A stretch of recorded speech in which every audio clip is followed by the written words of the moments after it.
These are Strategy JRPGs, and they're so much fun. In this video, I'll be counting down the 10 best modern strategy JRPGs. Now, speaking of epic strategic RPGs, let me tell you about today's sponsor, King Arthur Legends Rise. I'm honored and excited to be partnering with the team at Kabam with this game, as an awesome new trailer just dropped as part of Summer Game Fest. In this turn-based RPG, you'll take up arms in the world of Arthurian legend and adventure across the land of Camelot. Here you'll be recruiting new allies to your party, collecting ancient weapons, and battling fierce foes. The world looks absolutely stunning and so fun to explore thanks to it being powered by Unreal Engine 5. The turn-based combat looks excellent as well, as you'll need to employ your best strategies to overcome these epic boss fights. The game will also be dropping on both PC and mobile on day one, along with crossplay, so you can keep the fun going wherever you are. You can wishlist the game on Steam now, and be sure to pre-register using my link below, as you'll be getting all kinds of goodies once the game launches. There's also an open beta that'll be happening starting June 29th that you should definitely check out so you can see how it plays for yourself. Thanks once again to Kabam and King Arthur Legends Rise for sponsoring this video. Now, like with many fans of the series, this was the game that got me into Fire Emblem, and was also the game that got me to buy a 3DS. Growing up, I loved strategy RPGs like Final Fantasy Tactics, however, companies over the years just stopped making them. But with Fire Emblem Awakening, I fell in love with the genre all over again, and I feel like it kind of revitalized the genre as a whole. To me, what I loved most about it was its diverse cast of characters. Of course, you meet Chrom right away, but then my favorite character probably in the whole game is Lucina. The game also has a ton of deep gameplay mechanics. You have the pair-up system where two characters can occupy the same square so you can do more damage and prevent more attacks. You can upgrade your classes for some really cool looking characters. And of course, there's the dating and romance aspect where you can not only get married, but eventually have a child that can then become an adult and join your team thanks to time travel. Now, this game probably would have been higher on my list, but having replayed it recently, it kind of has a few faults. For one, the story is pretty basic. Essentially, it's just about an evil force being revived and you need to stop it, kind of bog standard for Fire Emblem on a whole. And also, the map designs are kind of basic as well. Nothing super interesting, nothing really interesting with the terrain or the way enemies are placed. It's just kind of basic. Overall, it's still a fantastic game, and I'll always be grateful for it for getting me back into Nintendo consoles. I thought Valkyria Chronicles was dead forever after 2 was a PSP game and we never got 3. Then when Sega announced Valkyria Chronicles 4, my jaw nearly hit the floor. The series was finally back on home consoles in a big way. It had a new, beautiful, crisp art style, and there was also tons of improvements from the original Valkyria Chronicles 1. You had tons of new classes like the Grenadier, not to mention more varied map designs and level objectives. This wasn't just about getting a scout to one location on the map so the battle was over. Oh no, you had to do some really neat things. And I think what's really core to the series and what makes it truly special is its characters. In Valkyria Chronicles 4, there are so many great story moments where you get to know your squad. And the series on a whole can get pretty dark, and Valkyria Chronicles 4 is no different. There are plenty of sad character deaths and many other heartbreaking character moments. And again, it would be higher on this list, but it felt a little too challenging at times, especially with battles as long as there are in this game. It can get really frustrating if you die and you have to start all over again. I still love the game though, and will always be grateful to Sega for giving us one last entry. Now, one game that I had heard good things about, but I kept putting off was Fell Seal Arbiter's Mark. The thing that kept me away was its art style. I just couldn't stand its cheap-looking character models with those puppet-like animations. And also, the character portraits seemed at odds with the in-game art style. They seemed like they were something more out of a CRPG like Baldur's Gate or Icewind Dale. But then I played the game, and now I get it. Basically, it's an indie studio's take on Final Fantasy Tactics. You have a starting class, and as that class gets leveled up, you can unlock other ones, and even equip a subclass to each character. And what's cool, as you level up different classes, you can mix and match abilities to have some really cool combinations. I had an absolute blast customizing my team, not just with abilities, but with looks. For non-main characters, you can actually change the way they look, not only with their in-game models, but with their character portraits. I had a ton of fun mixing and matching outfits and colors and hairstyles. I probably spent way more time on that than I should have. Now, the maps here are a little small to start, but require a lot of, well, strategy, go figure. There's one map in particular where you have to stand on a door so reinforcements don't arrive. Troops also have a lot of unique abilities that you have to be mindful of, like one where you can push a troop and then it'll hit another, and the enemies can also have those abilities, so you have to make sure you don't group up. I honestly went in not wanting to like this game, but I came out really enjoying it, and any fan of strategy RPGs that hasn't played this game really needs to give it a try. One game I think a lot of people will be surprised to see on this list is the Diofield Chronicle. This was one of the 10 million games Square launched back to back in the fall of 2022, and it kind of fell through the cracks. That said, I think it's a real hidden gem. It's one of only 2 real-time strategy RPGs on this entire list. Throughout the battles, you'll constantly be pausing the action to reposition troops and perform abilities. Battles never lasted more than, I don't know, maybe 5 to 10 minutes, and that's kind of what I liked about it. You take a look at the map, come up with a strategy, and then just execute it, and then the battle's over. But then there was a huge variety of other activities back at your base. You could upgrade your equipment, upgrade your abilities, take on side quests, and even talk with your team. And my favorite character to talk to, and a big reason why I love this game, is Waltaquin. She has to be one of the most compelling new video game characters I've come across in a long time. When you first meet her, she comes across as a helpless princess, but then makes a total 180 turn and just loves invoking chaos. She was such a fun character to watch, and I just wanted to root for her even though she was kind of the bad guy. In fact, the development team even released a free expansion with new story quests just for her. Now, I have no idea how well this game sold, but I hope it sold well enough to warrant a sequel because I'd absolutely love to see more of this world.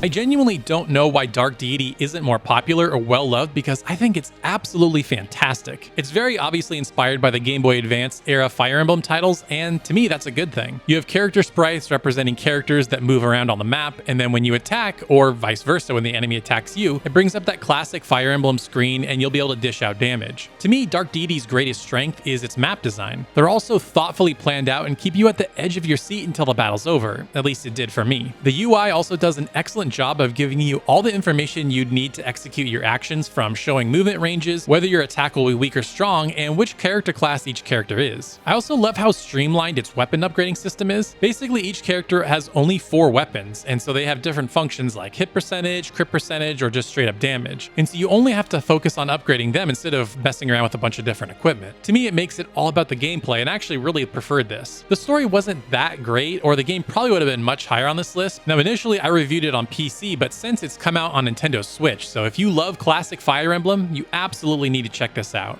I really debated if I should even include 13 Sentinels Aegis Rim, as it's barely a strategy RPG, but the game is just so excellent I figured, hey, why the heck not? Now, 13 Sentinels is part visual novel, part real-time strategy RPG that follows the intertwined stories of 13 different characters. At the beginning, you'll be constantly swapping which characters you'll be playing as, and it feels a little bit jarring, and you can't help but wonder where this is all going. But as the game goes along, the way the stories weave together masterfully and the revelations that come to light will absolutely blow your mind. By the time the game was over, I couldn't believe the adventure I went on and the way the developers were able to weave all these stories together. As for the strategy gameplay part, it's pretty basic and there's not much to it. Usually enemies try to get to a certain point on a map and you need to stop them, or you have to protect a particular map. You'll command a small squad of soldiers piloting giant robots called Sentinels. Basically, you'll just tell them to go to a certain part of a map and then execute certain attacks. It's not super long or deep, but it's a great way to break up the rest of the pretty story-heavy rest of the game. Now, I'd be remiss not to talk about Vanillaware's signature gorgeous art style.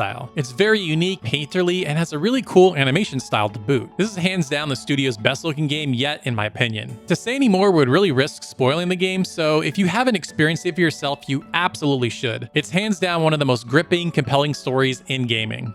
Now, I may have a little recency bias with this one, but I truly think the gameplay in Fire Emblem Engage is top tier. To me, its main gimmick, the engage mechanic, is really cool. Essentially, you'll equip your characters with rings, which hold the power of past Fire Emblem heroes. When you activate the rings, the equipped character fuses with a past Fire Emblem hero, and you gain a new set of unique abilities. For example, you can teleport across the map, attack twice, or just do a bunch of damage. It was a really fun way to turn the tide of battles in a pinch, and it's balanced in a way so you can't constantly use them over and over, so I like that. And I also think something it does really well that has really been lost on a lot of strategy RPGs is excellent map design. Maybe the best on the entire list. It's not just flat with no obstacles, there's tons of terrain, interesting enemy placement, and other unique things for each map. Also, I think it has a really fantastic art style. It's a little cutesy, especially compared to the darker Three Houses one, but I personally loved it. And somehow they made it look really crisp on the underpowered Switch. I don't know what kind of magic they're doing over there at Intelligent Systems, but it looked fantastic. Not to mention some great, if not a little unique character designs. If not for its really basic story, this would probably be much higher on the list, and the bonding mechanics were also kind of basic compared to Three Houses, or again, it would have been higher on the list. I still enjoyed the heck out of it, and by the end of the year, it'll probably be one of my favorite JRPGs of 2023.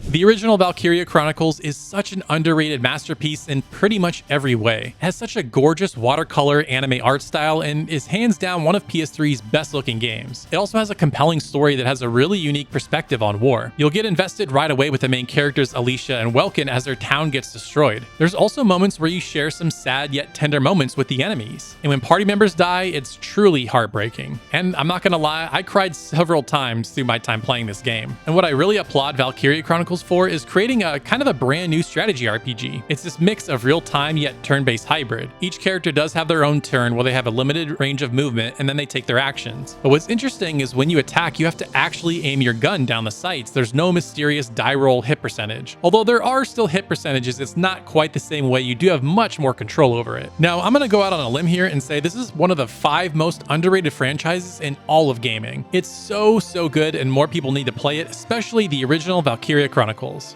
When Triangle Strategy first got announced, I absolutely lost it. Not only were we getting a brand new strategy RPG, but we were getting one in that gorgeous HD 2D art style. But was it going to be any good? Oh, you bet your sweet little cheeks it's good. For the most part, it plays like a traditional strategy RPG. You'll place troops on a grid-based map, you'll go through turn-based combat, and each character more or less has a designated class. It also has some really fantastic maps that take advantage of the game's unique mechanics. And speaking of unique mechanics, the game has quite a few of them. For one, you can explore maps before you fight in them. You can talk to different characters and increase your bonds with them and also find items. And there's also the scales of conviction. Throughout the game, you have these big choices you need to make that will often dictate whether a certain character dies or which ones join your party. But before the final decision, you have a chance to influence the council to see if you can swing votes. It's a really cool wrinkle to the story and makes it really replayable. In my opinion, one of the biggest flaws of the game is that there is just way too much talking. Oftentimes, a story moment would play out only for the narrator to tell you exactly what just happened. It was so bizarre. And there were also quite a few side stories in between main chapter missions that weren't always super compelling. As a total package though, it's excellent. Definitely one of my favorite Switch games and strategy RPGs on a whole. But in terms of modern ones, only one stands above it.